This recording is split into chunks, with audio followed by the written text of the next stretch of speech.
Pendant un mois, c'est Speed Théâtre qui t'emmène dans les coulisses du Festival Off d'Avignon. Salut Speed Radio, on se retrouve une nouvelle fois dans le cadre du Festival d'Avignon, cette fois-ci avec le producteur Jérôme Dewarzé qui va nous présenter donc la pièce de théâtre Molière, l'opéra et les femmes qui se joue donc tous les jours du 7 au 30 juillet, excepté les mardis, au Théâtre du Rouge-Gorge à 16h. J'ai pas fait d'erreur cette fois-ci. Non, cette fois-ci, ça veut dire que ça a déjà été remonté. Non, certainement pas. Ça va Jérôme? Oui, très bien, merci.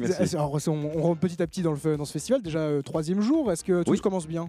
Alors tout commence bien et puis ça, au niveau des places, parce que c'est toujours ça qui compte au début, ça continue à monter là, de manière exponentielle, donc on est très content. Et puis on prend un peu nos marques parce que c'est quand même notre premier festival d'Avignon par rapport à cette pièce. Moi j'avais déjà sévi comme comédien mais il y a 10-15 ans, mais ça a quand même pas mal changé. Il y a une chaleur étouffante, donc c'est Avignon, quoi. Donc ça se met en place, quoi. Bon, super, donc je répète, Molière, l'opéra, les femmes, est-ce que vous pouvez nous faire une présentation de cette pièce? Alors Carmela Giusto, qui a donc écrit et mis en scène le spectacle, est prof de lettres et comédienne.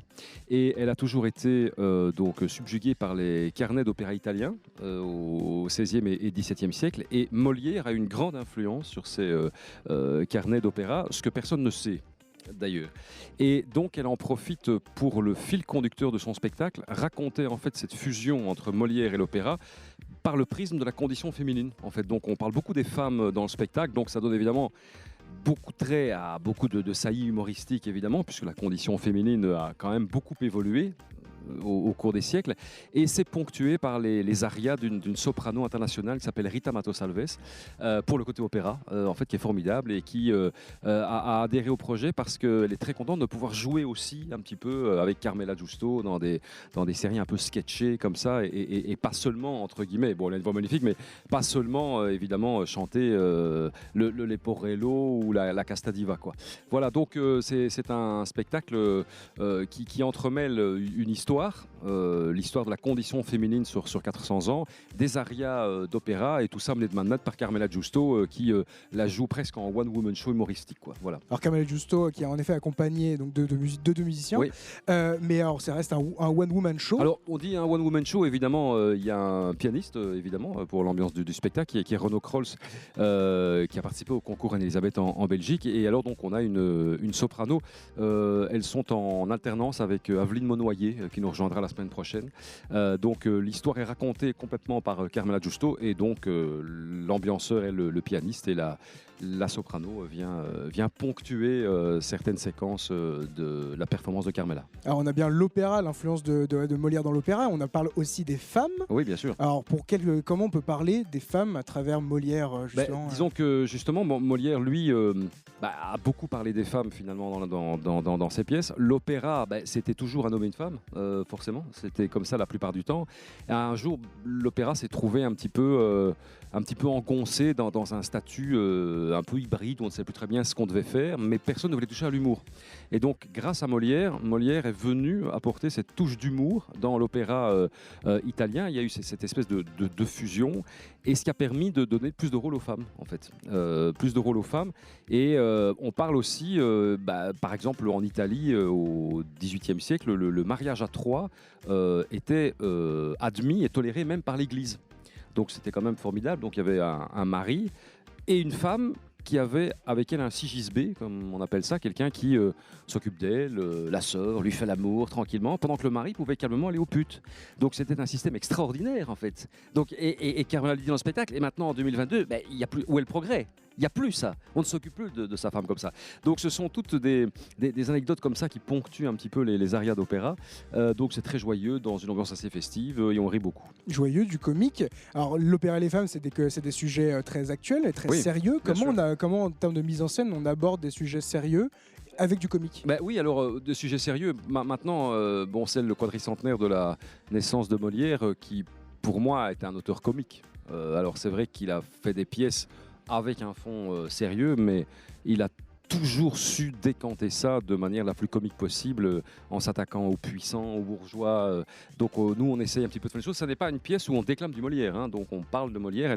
Elle incarne parfois Molière, parfois l'opéra, pour discuter un peu de cette fusion, et en racontant évidemment une histoire continue sur ce fil rouge. On voulait pas être dans la conférence, quoi. Donc c'est une vraie performance scénique, c'est une pièce de théâtre, quoi. D'accord. Un vrai récit. Est-ce que, donc, à part avec Renaud Claus et Rita, est-ce qu'on a d'autres des interventions, un vrai dialogue entre les trois Non, Carmela joue les rôles. Carmela joue les rôles okay. De toute façon. Bien sûr, il y a les interventions de Rita Mattos-Alves, comme je l'ai dit, qui était ravie de participer au projet parce qu'elle pouvait jouer avec Carmela certaines scènes où elle peut intervenir de son chant lyrique. Ça fait toujours... Parce que pour moi, l'opéra, ça me fait toujours marrer, moi.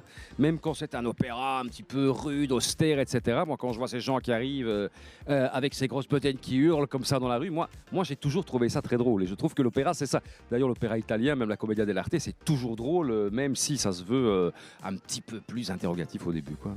Alors avec cette période, alors c'est votre première Avignon, oui. Mais vous avez déjà joué ailleurs. Oui. Et alors on a quand même eu cette période de silence pour le théâtre avec malheureusement le Covid. C'est quoi votre ressenti de cette renaissance du théâtre? Est-ce que vous l'apercevez vraiment à travers votre pièce? Disons que nous, le spectacle a émergé pendant la période du Covid, en fait.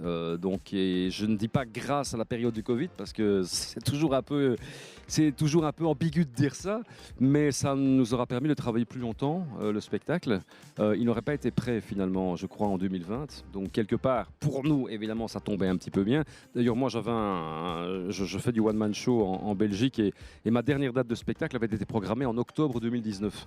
Après, je m'étais dit, je vais faire un break.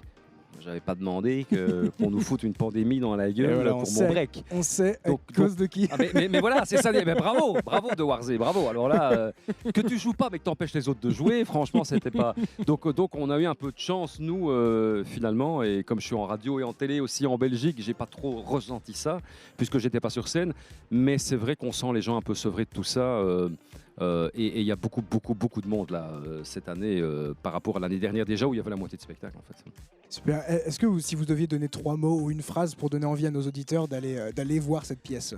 Alors 3 mots, d'abord l'humour évidemment parce que là il est prégnant partout grâce à la performance de Carmela et du texte.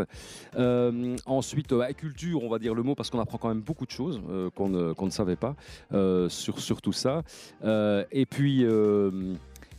puis art parce que finalement on est dans la littérature parce qu'elle cite certains auteurs littéraires, on est dans le théâtre, on est dans l'opéra, donc je crois qu'il y a une fusion un peu des trois, quoi. Super. Est-ce qu'on peut vous retrouver sur les réseaux sociaux pour en savoir davantage? Oui, vous pouvez retrouver sur ma page Facebook Jérôme de Warzé et sur la page Facebook de Carmela Giusto. Super, une Carmela Giusto. Ouais. Ok, donc merci. Je le rappelle, Théâtre du Rouge-Gorge tous les jours à 16h de 7 au 30 juillet, sauf les jours de repos qui sont le mardi. C'est ça. Molière, l'opéra et les femmes. Merci beaucoup Jérôme de passer sur Speed merci Radio. À vous, merci. Du mix et du théâtre, c'est Speed Radio. Découvrez toutes les émissions et podcasts sur le www.speed-radio.com.